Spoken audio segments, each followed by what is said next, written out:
Logé dans un beau cadre de verdure, non pas pour s'y dissimuler, mais simplement pour en capter la force de l'eau, le moulin de Chanaz est fier d'afficher ses origines anciennes nées de la révolution industrielle des XVIIIe et XIXe siècles, comme en témoigne sa technologie. Le maître des lieux, Patrick Tardivelle, en meunier accompli, domine son affaire avec une énergie peu commune, tout en dispensant généreusement la passion de son art en intarissable bavard. La noix, il faut compter 10 minutes, on peut faire 10 minutes à quart d'heure. Par contre, la noisette, il faut compter 15-20 minutes. On laisse continuer à écraser. Alors, ce pâte de noix ou de noisette, une fois qu'elle a été cuire, la seule façon que j'ai fait, moi, d'enlever l'humidité sera par l'évaporation. Alors, ici, on a un four à blanche. On va basculer la pâte à l'intérieur, on va chauffer dans le feu. La première chose que j'ai fait en rentrant tout à l'heure, c'était de rallumer le four. Alors là, on va travailler avec un four à poêle, mais la poêle est à double fond, c'est un bain-marie à vide. Alors on va servir d'un bain-marie pour éviter le rayonnement de la flamme de ce produit qui brûle. Quand on va parler d'huile vierge de première pression à froid, l'huile vierge veut dire tout simplement que l'on a fait que la pâte a été déshydratée, on la place dans cette huile, bien sûr, on va s'écouler à 300 tonnes. Ah ben là, santé Martin, santé là. J'alimente le four avec ça. 2 kg de cerveau en litre, 3 kg d'amendement de noisette, 1 litre. Là, ce sont les rendements. Que ça soit de la noix ou de la noisette,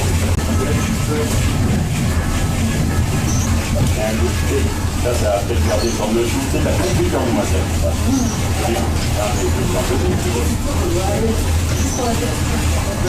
Donc la noisette, l'artisanat, ça commence par la qualité et la première. Voilà mon métier.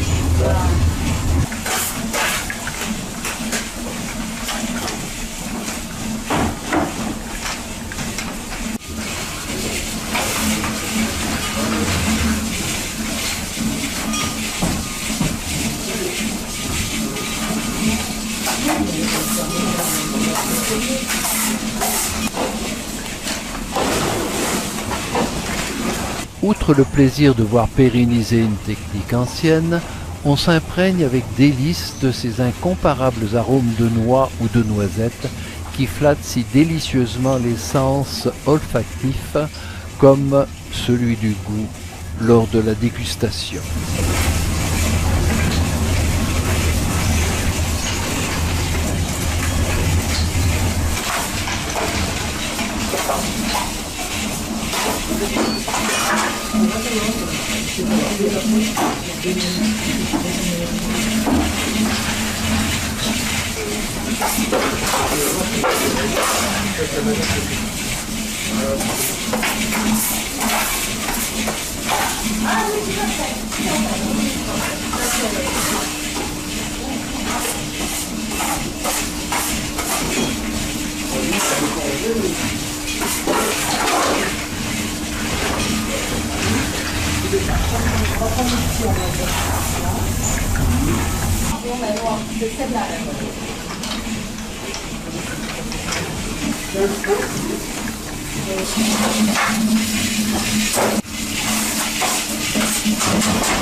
Comment ne pas éprouver une certaine émotion en assistant à cette phase finale du traitement des cerneaux, si laborieusement décortiqués de leurs coquilles pendant de longues soirées, comme au temps jadis qui réunissait les bonnes mains dans une ambiance conviviale.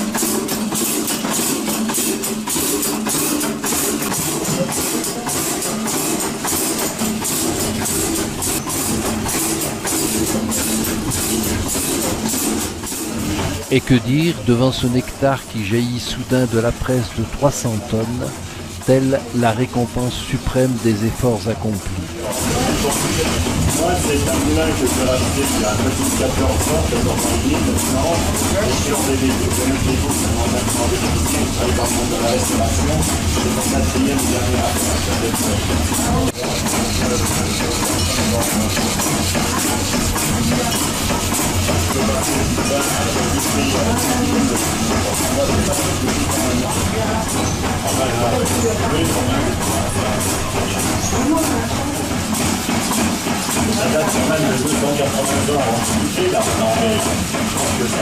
Technologie rustique, mais ô combien efficace, elle fascine aisément les nombreux visiteurs curieux et épris d'authenticité. Si la vision de cette transformation rassure, elle s'identifie instinctivement en termes de produits bons pour la santé. Et la boutique du Moulin s'offre aisément aux tentations.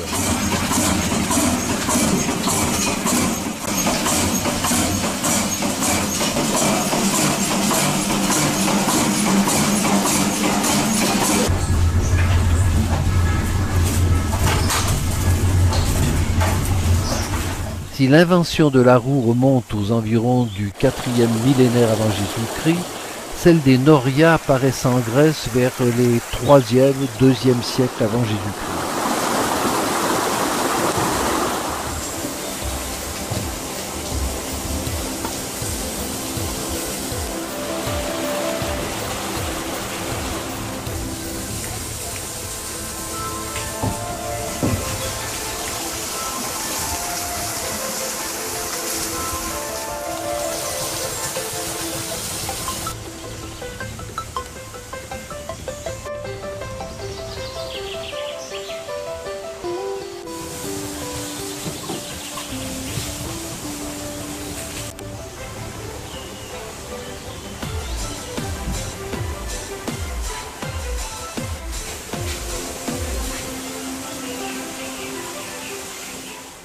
Située au bord du canal de Savières qui relie le Rhône au lac du Bourget, Chanaz fut le siège d'une châtellerie avant 1289.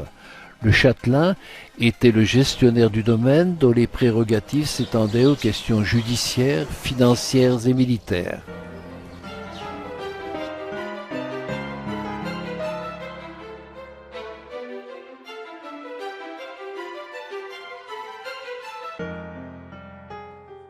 La grande maison forte dite maison de Boigne. Ce comte, général et aventurier savoyard, 1751-1830, fit fortune aux Indes. Quant à la demeure, elle fut au Moyen Âge le siège de la seigneurie de Chanaz.